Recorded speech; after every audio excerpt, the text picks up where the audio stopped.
Good afternoon. I have a letter here.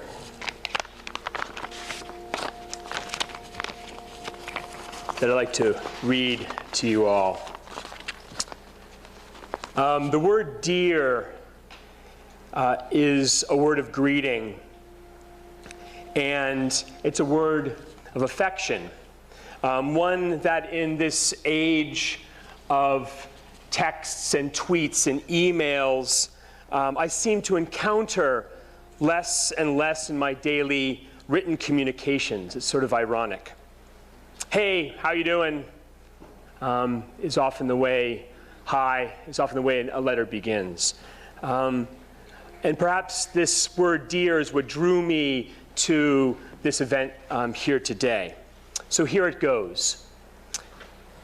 Dear LA. By LA, I don't mean that I'm going to be talking about Los Angeles. My apologies for those of you in the audience who are hoping for a little California dreaming on this muggy Mitaka day. No, LA are the initials of a very close friend. A friend who is old and has been with me most of my life. A friend who will outlast me. LA is a critical sort of person. He's also quite compassionate. LA is capacious and interesting and gregarious and well-connected. LA doesn't have all the answers to my questions, but LA always is there to share with me an approach. So dear LA, I hope you are well. I am writing today to say thank you. When did we first meet, LA? I'm not quite sure.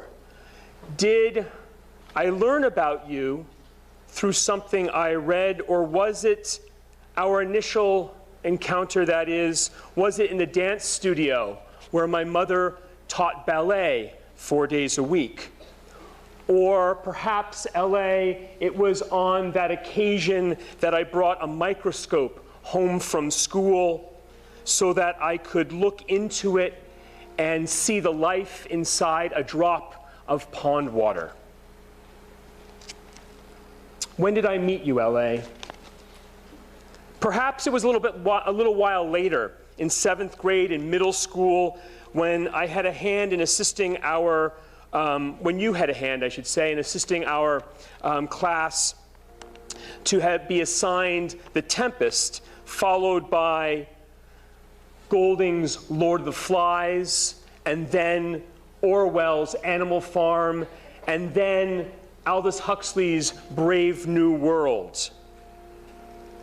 Power, human nature, satire, utopia. LA, you never were afraid to throw things together and offer no clear logic or explanation. Perhaps, in fact, that is where our true friendship began.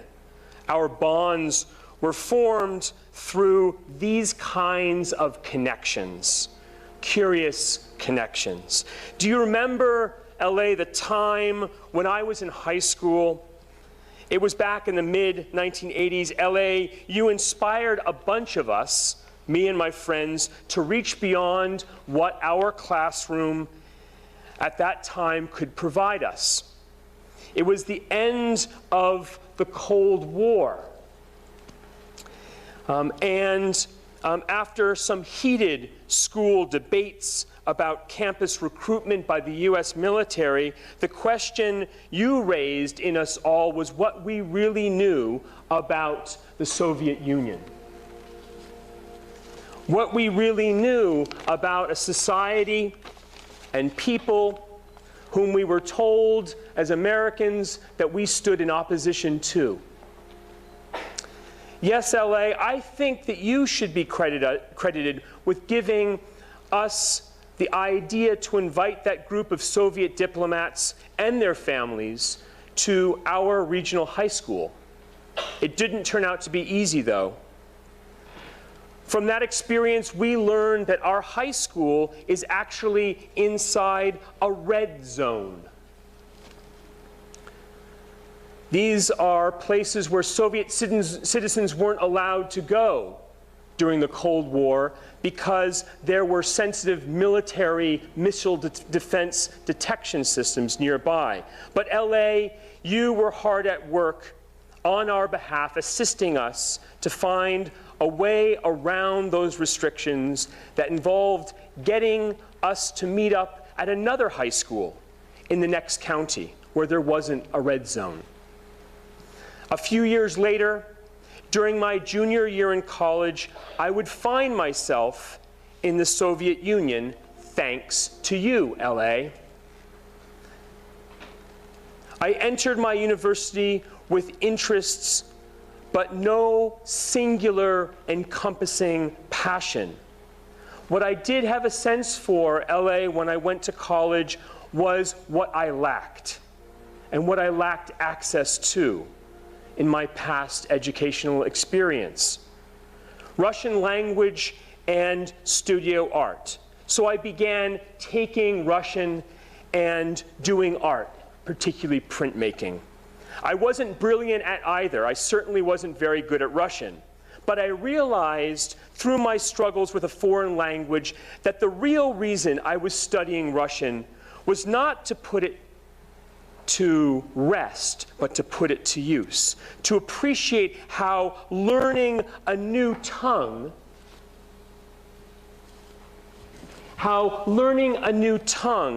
is actually a way of opening windows and doors to more ideas, new encounters, and unexpected experiences. It was you, LA, who stood by when I applied to a study abroad program in the Soviet Union in 1990, and who traveled with me in August of 1991 when I flew from Boston to Washington, D.C., then to Helsinki, and finally to Moscow, where I lived for a year.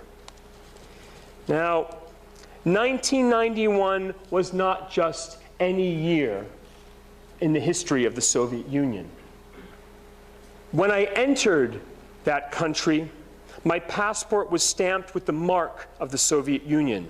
When I left a year later, that stamp and the nation's name had changed not once, but twice. While in Moscow, I studied Russian language, literature, history, politics, even art. But I felt that my real classroom was on the street. Leaving my dorm and that group of students, American compatriots, who were counting down the days until they could go back to their home universities, I instead explored. I went to the parks and the marketplaces. I visited people's homes in rural villages. I also, of course, went to McDonald's.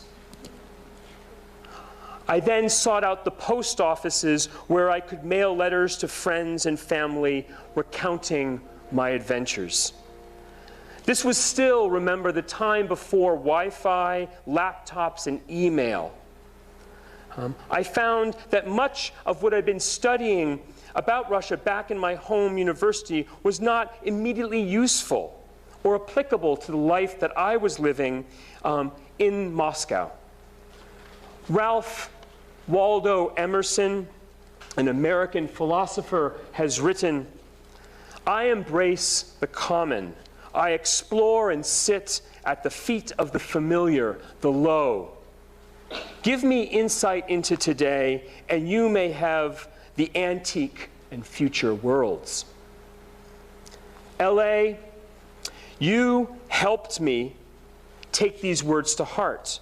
I began to collect books and stories, folklore, that was written and rewritten during the Soviet period. One character that I encountered a lot was the fool or the durak. I don't know what attracted me to the fool, this character in these stories. Perhaps it was because I often felt like one living in Moscow, making mistakes, trying to make myself understood, having things eventually work out for me. When I returned to my home university, LA, you suggested that I turn these folk tales into a senior thesis project, and thus was born a book that has never been published, that combined Russian folk tales in translation, illustrated with woodblock prints. In the process of doing my thesis, printmaking took over my life. LA, you encouraged me to reach out to that Japanese woodblock artist in Boston. It was that artist who inspired me to look abroad for the next stage. As my graduation neared, some of my classmates LA were beginning their careers in business or furthering their studies in professional programs. I got a teaching job in rural Japan, and I lived there for 3 years in a small community among the rice fields between the Mogami River and the foothills of Mount Chokai. Now, I did not speak Japanese, LA. I had no teacher training. I had no friends. I had no family nearby. By all accounts, this was the worst career move in my life. LA, what was your answer? No problem. LA, you reminded me to trust in myself, and to trust in that intrinsic and transformative potential of experience, of being with other people. It didn't matter that I didn't speak Japanese. I could learn Japanese. Indeed, one thing I did know how to learn was other languages. And once you know a language, you are never really alone. I ended my first full-time job in Japan as well, in 1996. 20 years later, I am still in Japan. I stand before you on this stage. Japan, as you can see, has not left me. In the course of 2 decades, LA, your support and occasional provocations to trust myself, to observe, interact, and see the riches in everyday life, to believe in experience as both method and a catalyst for generating new perspectives and knowledge about our world, has helped me. It has not erased doubt or removed instability from my life. Rather, LA, your support has made me look at change itself. I've come to appreciate change as the protagonist of human life and culture. I fell into anthropology. I fell into this discipline that I teach here on this campus. I think, too, you pushed me. My experiences living in rural Japan sensitized me to how the things that I had taken for granted also can come to be taken for granted in other societies. What epitomized this for me has been the convenience store, or konbini. I, to be honest with you, have worked in these stores. I have interviewed their owners. I have read about them in the newspapers. I have drawn them. And yes, I've even collected their material culture. When it came time to teach anthropology to students, I came back here to Japan. Not alone, as I had been when I went to Japan for the first time, but this time I came with my family. LA, you were, of course, with me, too. LA, you have visited my lectures in this hall. You've accompanied me on my research, and you've helped me with so many other duties as well. You know what? This letter isn't done. I haven't finished this letter. I am still writing it today, and you are helping me, LA. So, who is LA? Who is this mysterious friend who has inspired me? Who is this friend who has challenged me? Who is this friend who has cultured me? Who is this friend who's cultured in me an approach, an orientation toward this world?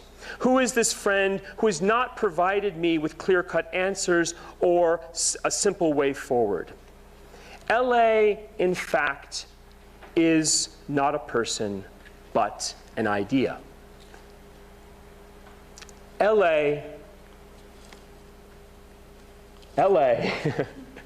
is liberal arts. Liberal arts cannot be reduced to a teacher, a class, or a college curriculum. It is an ideal, like this letter, that we as human beings continue to work on and continue to compose every day. At the very heart of liberal arts is trust. Not trusting others as much as trusting ourselves. As Ralph Waldo Emerson put it in his essay, Self-Reliance, we are not the same person over time. Who we are tomorrow may be different from who we are today, may be different from who we will be who we were in the past. Liberal arts has instilled in me an appreciation of this truth, that liberal arts is an openness to experience.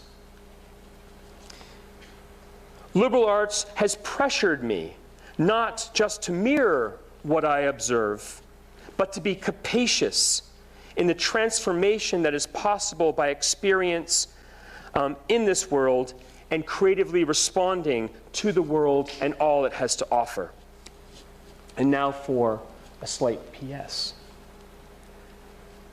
This letter is not to liberal arts. It's not to LA.